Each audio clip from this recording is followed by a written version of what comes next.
Okay, good morning. So you might be able to tell I'm making up for some lost time, having been gone for over a month. Uh, a couple of things. Um,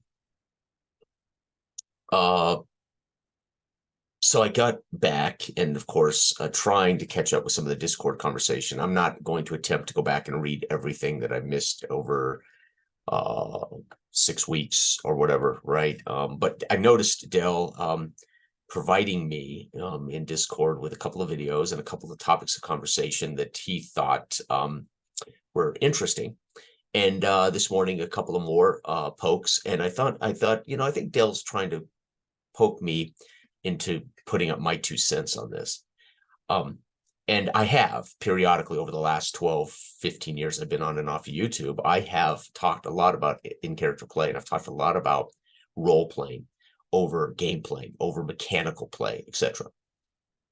And so I feel I've covered this. I feel that in a lot of my actual plays with friends on their channels, and a lot of the actual plays we've put up on our channels and that we share, I think very often um, I've presented what that looks like from my point of view, and I've talked about the what I like about that, what I enjoy about that, why I endeavored to do that. But I've also talked about the complications that can cause. I've talked about the communication and assumption risks that can create, things like that. So for me, it's not so much first person versus third person. I have enjoyed more third person the last year or so, and I found myself enjoying character play in third person. I've also enjoyed immensely. I have been, in a way, just as engaged, just as immersed, to use that term that everybody likes to bandy about, even in doing more third person description, right? So I don't believe it's completely required to be in first or third person to do it. I think you can be in a group where somebody's describing their character and actions in third person, and some are in first person. I think what I've discovered, and I've been again blessed to try other games since joining the larger community in 2010, I think it was, so 12 years ago, and being invited to try games that I'd never seen and experience I'd never had. A wonderful community, exposed to more games, exposed to more people, and having a chance to be a player, because I was literally a GM 99% of my game time. And that is now closer to, I would say, 60-40 in the last 12 years. So I've had a chance to really find out. And I went through the phases, right? I went through the newbie phase, right? And I believe most newbies are in first person. Most people are not separating their character from themselves. Most people are in first person. Well, I'm going to pick the lock. I'm going to kill the goblin, etc. Right? So they're in the kind of a self-centric, right, in a way. So I think that's kind of a newbie thing. And I think most beginning players do this naturally, and I think that's good because it puts them in the space by not differentiating in a way themselves and with their actions from their character, right? So this is first person, right? And I don't. I consciously don't. But the first phase is you kind of do this when you're just learning how to role play, and then you kind of get out of that as you start to. I think you suffer the complications of whoa. In a way, I need to kind of differentiate myself, and then I think you fall back into a comfortable phase, whether you like to describe your character in third person or whether you like to be in character. But for me, all of this talk, right? I see versus not I see, meta talk, which is game mechanic talk, versus in character space, right? The most important pieces of all of this for me is communication. And the GM, for me, I want to be the translator. Either as when I GM, I try to translate what Dell's telling me in first person, as Dell is in character. Dell is in the headspace. He's in the shared headspace, and he's taking in all the information from his colleagues and from the GM. And then I'm trying to translate quickly, and I have to be the one that goes out of character for him. I have to be the one that kind of makes the decisions, right? As GM, what's meta? I mean, what is game talk? What is mechanical activation, etc. And so my goal is to try to facilitate that for in first person play, and I try to facilitate that for in character play. But that requires sometimes that I interrupt somebody like Dell, and I say, Dell, what did you mean by that exactly? I don't want to make an assumption here. I don't want to. And of course, that can be irritating for in character players, right? They just want you to accept what they say. Okay. There's two things I really wanted to talk about, though. One is present tense saying what it is you're doing, not asking questions. So the thing that drives me the most crazy about being a player and about being a GM of players is don't ask me if you can take cover. You come into a bar, it's a Wild West shootout. I describe how they draw guns and bullets are flying, and you don't say, is there a table around here? Can I take cover? Tell me. Tell me you're flipping up a table and you're diving behind cover. First person, present tense. I flip the table, I dive behind cover. Cover. That tells me there's a mechanical effect in play. Okay, cover is now a thing, right? I don't care if you tell me you're grabbing a civilian and using them as a meat shield, right? I don't care if you tell me you're diving behind the bar. I don't care if you tell me that you're on you're belly crawling on the floor for cover. Just tell me what you're doing, and I will mechanically make those effects, right? I will mechanically say, well, you're in cover behind A, and whatever the game tells you cover means, it's half cover, it's partial cover, the cover can be destroyed. The game itself will define whether cover is permanent, whether cover is destroyable, etc. But the gist of this is don't ask, tell me, describe your actions, or say it in first person, describe it in third person. I don't care, but I don't want you asking. I want you doing it, and I will make the mechanical adjustments. Right. Okay. But with that, and this is the thing I really talk about, with that comes understanding the mechanics of your character. And I'm going to use an example of my own failed, I won't say failed, my own evolution, learning to be a player. And this was in a Hollow Earth expedition. I was Triple B, Betty Barnes. And Ubiquity was a kind of a new thing for me, the Ubiquity game system, right? We actually had motivation, we had greed. So you're not just role-playing a personality because it suits you. You actually have these things that are mechanically supported by the rules. So I'm not just now role-playing a personality that is really arbitrary. I could have been an angry person, I could have been a greedy person, but something like Ubiquity says, hey, your character has a motivation, you want to think about this, and it should actually be relevant contextually to everything that you're doing, and you should have like a trait like greedy or frightened or whatever. I can't remember all of them, so you'll forgive me. But my character happened to be, I think my character happened to have the motivation was she was looking for her husband, I think, and the lost husband in the jungle, and the other I think was impulsive. So there's a reason you role play this, right? And so she was. But here's where I think we have to remember, whether you're in first person IC or you're playing third person non-character, you should take into consideration what your character is competent at. So for instance, for Triple B to be impulsive, as I narrate, we come up the ramp of the airplane and she runs for the cockpit, she dives into the pilot seat, she starts trying to start up the airplane. That's impulsive. But she had zero piloting skill. And I didn't do this in the game. I'm making an example, but she was not a pilot. She would have zero piloting skill. She would have no sense of that. So being impulsive to be the one to dive into the pilot seat and start up the airplane while there are other people piloting on the plane, and we have a pilot among us, that would have been a bad decision, right? So I should be informed by her character, her role, the role play. Now, this is easier with, say, D&D, right? Old school D&D. I'm a fighter. So my role is I do damage and I defend my party. That is the actual mechanical role. The magician, the magic user has a mechanical role. The cleric has a mechanical role. But there's nothing that defines role play in old school D&D or even basic D&D or even up through, I mean, I think advanced D&D, they probably started maybe giving better examples and maybe pointing toward the value of role playing a personality, but it's arbitrary. See, so in old D20, I want to be a 17-year-old impulsive kid. I just play that. There's nothing that supports that mechanically, and there's nothing that makes me even have to adhere to that. I mean, halfway through a D&D campaign, I might change by accident, just forget that my character is this 17-year-old impatient kid. So it becomes an arbitrary effect. Right? So you can be inconsistent, right? But there is a mechanical role playing.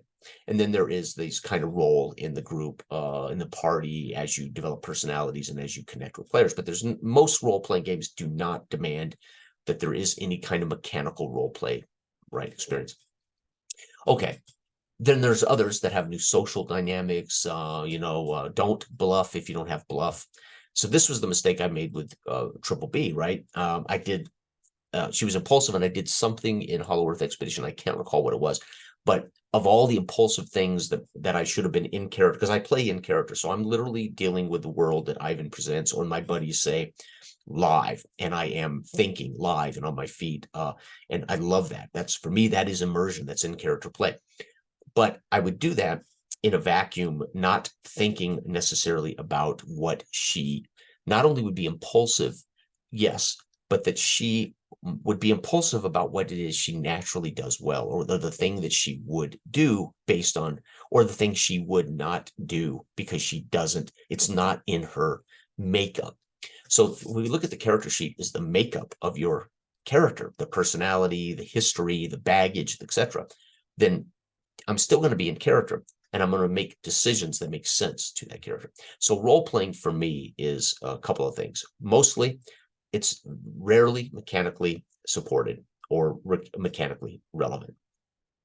Role play for me is being a character in these situations, and that's what I'm looking to experience. I want to be, what's it like being this kid in Joth who's had his parents killed by this monster, and he's trying to get revenge, but at the same time he's realizing that he can't defeat this thing. And I love to experience what that must be like from his perspective, right? But there's nothing that demands that I adhere to a particular personality or role. Okay. So role playing for me, and if you look at the old books like Holmes, I think it's 1 page transcript of what role playing looks like. And then I think Moldvay, which was the game I played the most, again, there was like the middle of the book had 2 pages transcripts. The GM says you're standing at a locked door and it's dark and there's a flicker of light, and then it says Bob as fighter. Well, I want to open doors. I want to bash this door down, and then this GM. So it's a transcript. There is no sense that they're anything but themselves playing a avatar, playing a fighter icon, right? It's Monopoly, and I'm the car going around the board, and it's me with my buddies, right? So this is where role playing in that sense is not readily available in the books, and there's nothing to really look at. We're now spoiled for choice, right? We have constant APs on YouTube. We have people who talk about this hobby.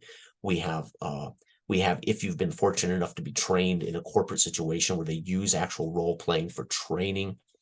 I use role playing to train employees, and it's very effective. So what is role playing? I've always said this before. Acting is not role playing. Role playing is not acting. Acting, you are told exactly what you're going to do. I'm going to hit this mark. In the script, it's going to tell me that I'm crying, and then it's going to tell me what I'm going to say. That's acting, right? I have very little freedom, right? I am told I'm going to go downstage right, and I'm going to burst into tears according to the script, and then I'm going to say, I can't believe you're divorcing me, right? And Jill is going to be told that she crosses the stage, and she's going to hug Brian, and she's going to say, if you don't shake this gambling habit, I am, yes, right? So you're pretending to be the character, but you're told everything. You are directed by both writing and by both an actual director. And okay, role playing, you take on the role of something, and you stay in that mindset as you present something. So when I was teaching my staff to sell, to be a good salespeople, to sell gym memberships, I would role play that I'm a customer literally walking in the door, and they would have to go through the whole process of how they would talk to me, how they would treat me, how they would show me around. And then after that's done, I can communicate to them where I would do better and where they made some mistakes and where they needed to go to their actual training. And that's how we learn. That is role playing. I pretended to be a customer. I wouldn't let them out of character, and they had to treat me like a customer. And it takes a minute for them to get their head around the fact, well, you're my boss, you're my manager, but it works. But role play means we get into character and we stay into character and we put ourselves in the shoes with a give and take communication between people who are pretending to be something. So gaming, there's another factor here. There's mechanical pieces that come up. There's challenges, there's combat, there's what I want to do, what I say I'm going to do, versus picking the lock is not automatic. There's a mechanic here, so you can announce you're trying to pick the lock. Don't say you've picked the lock, right? These kind of things. So those are the two things. The three, of course, I think, again, effective communication with the GM hopefully does the translating between character speak and mechanical speak if the game asks us to. Now, again, every role-playing game has different functions now, right? Not everything looks like old D20. So many games have a social mechanic. They have a pattern in which the GM can even get, it really is not even allowed to call it the mechanics. The players activate the mechanics. So there's lots of different ways to go about this. First person for me is natural. First person for me is definitely the easiest way to get in character and to be in character. I think it is difficult to come out of first person and remain in that headspace. But I have to, and I do it very well now in the sense that I'll come out and describe in third person what I'm doing before I go back into first person, because that is a clear way to communicate to everybody at the table and my GM that I'm telling them exactly what I'm doing in third person versus what Joth was a great example. The last Joth session, when I described the rage that my 17, 18-year-old character went into when he realized the creature had dug up his dead parents. And I raced up the hill and I dived into the hole, sliding down the rope, crawling over the dwarf, dropping in to kill this monster. And I described it in first person, but I also had to describe in a way third person what I was doing. And I think Todd I was able to communicate in such a way Todd understood exactly what I was doing, and I stayed in character. I stayed in that sense of rage, that sense that I was charging blindly back toward the beast in the hole in the ground. And that meant I was going to slide down the rope, crawl over the dwarf who was hanging from the bottom of the rope, drop into the darkness, and risk my life. Nothing in the rules said I had to do that. Again, it's old school OSRD 20. That's crazy to think you would play old D20 that way when most people play it tactically. They play it mechanically. They play it not to die. They play it with survivor player skills.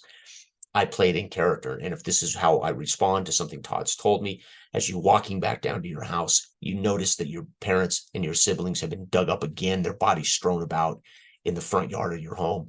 And I redlined, right? My character redlines. I was in character, staying in character for how I've been playing this character from the minute I was dropped into his shoes, right? As I inherited this character as a torchbearer, owner of this property in which we're dealing with this stuff. This doesn't happen if I don't do it, because there's nothing mechanically to make me do it, right? It isn't like panic in, Mutant Year Zero, where you're making stress rolls or panic rolls, right? These things don't exist in the old OSR, but I'm playing authentically to my character. It's arbitrary. I don't have to, and there's nothing to punish me for not doing it. And most likely I'm going to die for doing it, but I play in character. This isn't going to work in, say, a Pathfinder group that really plays it like a tactical group of mercenary badasses that they function as professionals, not as a 17-year-old hothead kid, right? They would, right? He'd still be a 17-year-old hothead kid, but that comes up in role play. It doesn't come up when we're on the maps about to go through the door to face the dragon, right? So lots of people I would play with, I think, would have a problem with that. I think Eloy, and many times Eloy and Jose, I think, had some trouble with Dell and I, because we played characters. We didn't play the game, right? And I think it created a little some difficulties in our groups, right? Because they were playing in a particular way, and Dell and I were playing from a character's perspective, and still do for the most part.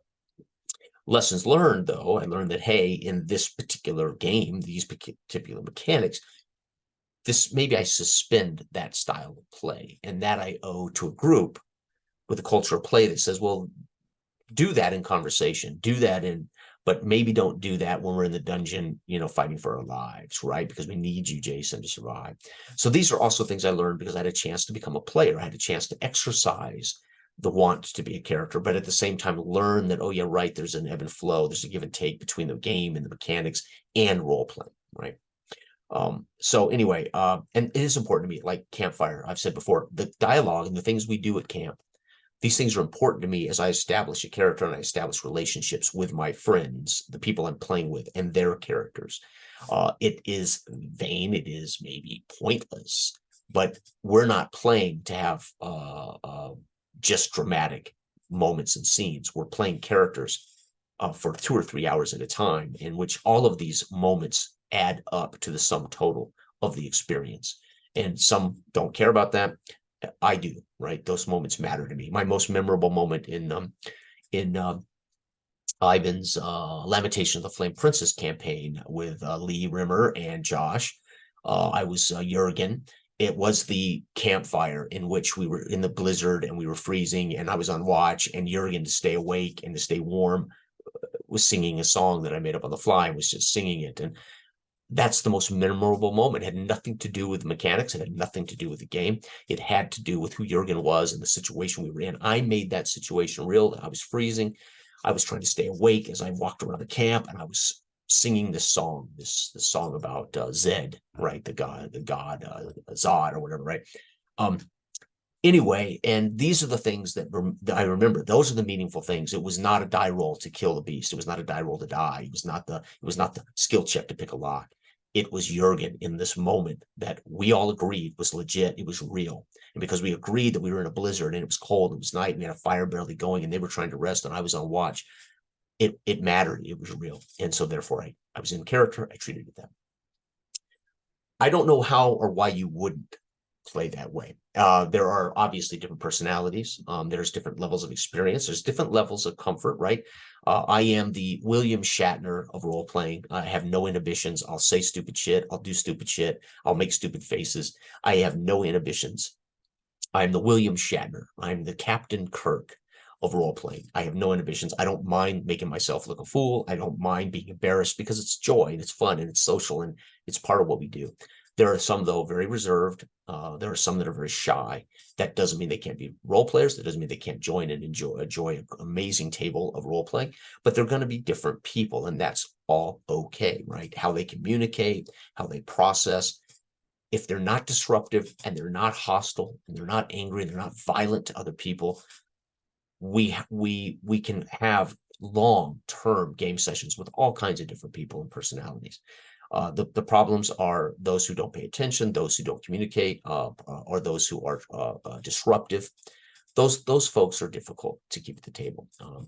You can usually work out other problems, like an assumption risk, right? Where I describe a fighter in a tavern, and I don't describe him in such that they recognize he's very, very dangerous to them, and they end up, for whatever reason, in a fight with this fighter who's level 12 and they're level 1, and he waylays all of them in about 3 rounds, and they're shocked because I didn't do a good enough job describing you don't want to mess with this guy, right? You make it clear he's in great armor, he's scarred up, he's older, he's matter of fact, somebody whispers in the crowd, well, that's Sir Lancelot. You don't want to mess with him. And hint to the players, you don't want to fight this guy, right? Assumption risk, right? We assume they understand it, make sure they understand it before they start a fight with this guy because they're going to end up dead, and it was bad communication on my part, right? So Dell has prodded me and poked me with this because we have talked about this, and it seems to us that part of the reason we found ourselves, I think, on the outs was one of the groups we played with regularly. Great friends, great guys, great role players, and why we ended up in a way kind of doing our own group is there was some of this, how we character first, right? IC first person first.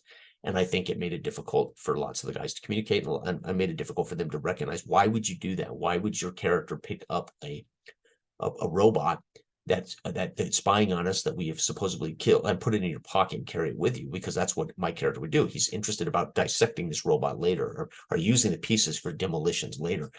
And somebody in the group was saying, don't bring that thing with us. It's going to expose us to potential trouble. Right. Well, my character is going to bring it, and there's no question. That's what my character would do. As a tactical human being playing a game, I would say, yeah, that's stupid. I wouldn't bring this thing because it might have a tracking device in it. Well, my character isn't thinking that way, right? In Traveler, my character comes right out of prison, background demolitions and army. There's this spy robot that we've crushed on the table, and I'm going to put that in my pocket. I'm going to take that with me, and my character's not thinking about I'm playing it from a character's perspective, not a gamer's perspective. So these are things that you work out, in your long-term groups, and the things that become a culture of play, and how you play and how you choose to tackle rules, right? Are you going to play this game rules as written? Are you going to make adjustments? Nothing wrong with either way, but everybody has to be on board as to what we're doing and why we're doing it a particular way. Then we can make, Okay, so for me, I prefer first person for character play immersion. Third, you almost have to come out and do some third person description if you want people to really understand what your actions are. That doesn't have to change immersion or in character play. I don't mind, obviously, breaking in character play to actually make mechanical talk. Or I did when I first started playing. Now it's easier for me. And the more I master mechanical games, the easier it is to not have my in character play, messed up. Vocabulary becomes big, right? Can I, in character, use the name of mechanical devices to make sure my GM knows what I'm doing? Or if we agree that we're not going to use mechanical terms, then we better all be in communication when I say something, when I tell the GM what I'm doing, and we better understand what mechanical thing I'm activating, right? I think it's really communication, and I think it's also choice. Some people want to be in character, some people just don't, and they're still going to hopefully enjoy the hobby from the apex, from the tip of that thing for them, that that's the thing they want to do on Friday night. They can't wait to do it again. And they may or may not ever be in character, right? I appreciate it. That's what I want to do. That's how I want to play. That's why I choose the games I choose. That's why I wrote Dark Age of Man a particular way. It's why I present. We invented presenter rules in a particular way, so players can be more in character, where their character affects play a little more. That they don't invent the world, they don't invent all the truths, but what they see is as valid as what I am thinking, right? And there's very rarely the I'm going to have a seat at the bar and I'm not going to say what bar. Bar now exists, right? If I didn't define that this does not have a bar, that's different. But if I don't just explain in the tavern that there are tables with chairs and a bar and torches or lanterns on the tables, then it's free for them to see in their mind's eye what they see. And they're going to go, I want to go over to the table that's not lit with a lantern in the back corner. Okay, there we are, right? I'm not going to say, no, that isn't there. No, that doesn't exist, because this is part of the flow, right? Getting back to the smartest RPG a day, the smartest are those with are brisk, quick-witted, and we accept some truth from everybody at the table, right, to some degree. So anyway, thank you for watching this. And I've talked about this before in character, immersive first person versus third person. And I think Dell is intrigued by the conversations that some of our colleagues are finally having in the community. And I think he was kind of poking me to talk a little bit about this. Well, this is my current take. As again, Adele and I, for me, I feel like I'm 5 years ahead of this, right? I was talking about this 5, 6, 7 years ago. I was in a group in which my in-character IC play, I think, was a stumbling block for many of my colleagues. And it's interesting to watch how people are trying now to kind of do that, maybe trying to catch up. So I don't know if this helps or doesn't help, but I will say this: there's not a wrong way nor a right way to do this thing. There is your group and there is your culture of play, and it is how you've agreed upon to play and communicate that matters the most, and what you choose to play, right? So